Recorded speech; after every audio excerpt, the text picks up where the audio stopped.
Hey, good morning, good afternoon, and good night, worshipers of Jesus Christ. Welcome to Minutes with Jesus. Thank you so much for continuing on with me in the book of Genesis, chapter 43.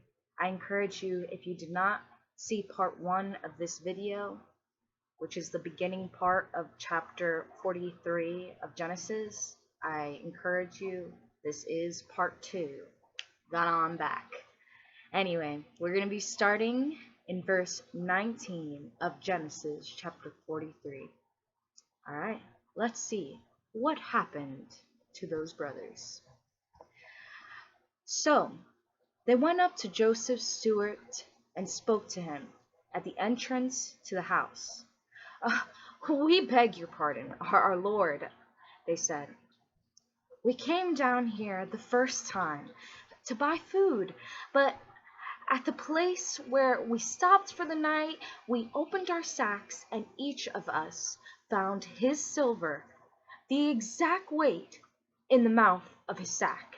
So we have brought it back with us. We have also brought additional silver with us to buy food. We didn't know who put our silver in our sacks." It's all right," he said. "Don't be afraid. Your God, the God of your father, has given you treasure in your sacks. I received your silver." Then he brought Simeon out for them. Verse 24. The steward took the men into Joseph's house, gave them water to wash their feet, and provided fodder for their donkeys. They prepared their gifts for Joseph's arrival at noon because they had heard that they were to eat there. When Joseph came home, they presented to him the gifts they had brought into the house, and they bowed down before him to the ground.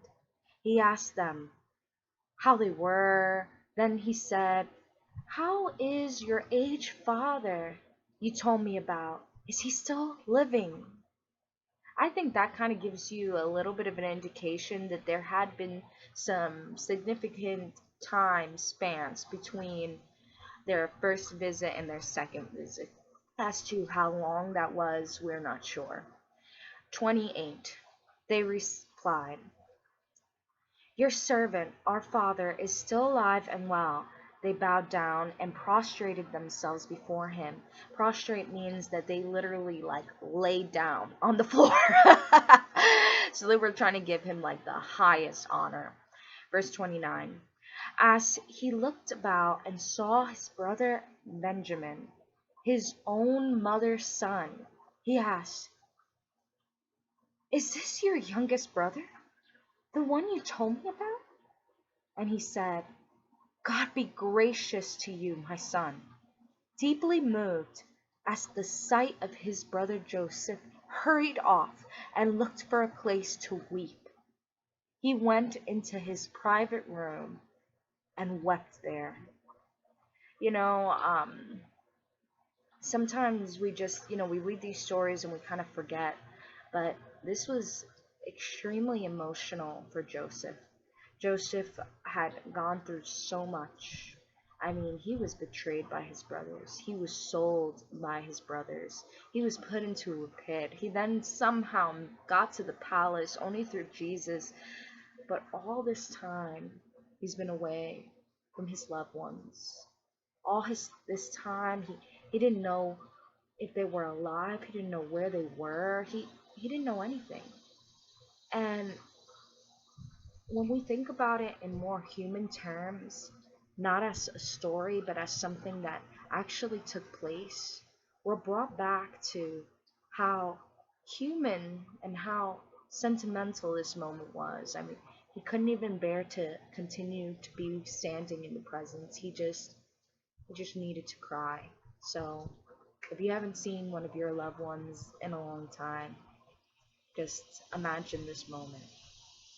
Okay, as we continue, verse 31. After he had washed his face. So he like bawled, you guys. He came out and controlling himself said, serve, serve the food. I don't know, maybe, I don't know how he said it, but you know. Uh, 32. They served him by himself, the brothers by themselves, and the Egyptians who ate with him by themselves, because Egyptians could not eat with Hebrews, for that is detestable to Egyptians.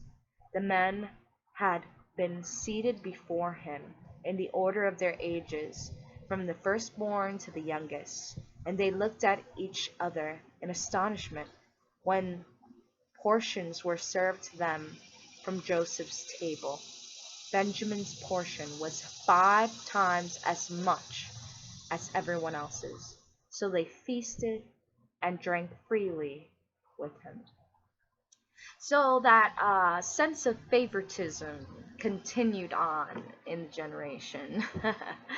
Because Joseph was very much favoring Benjamin because that was his brother from the same mom, which wasn't the same for the other brothers who were from Leah, or maybe possibly from a handmaid. It's not specific as to which ones went or not. Anyways, I hope you guys enjoyed the whole book, whole chapter of Genesis 43. And I hope to see you next time for chapter 44. God bless you.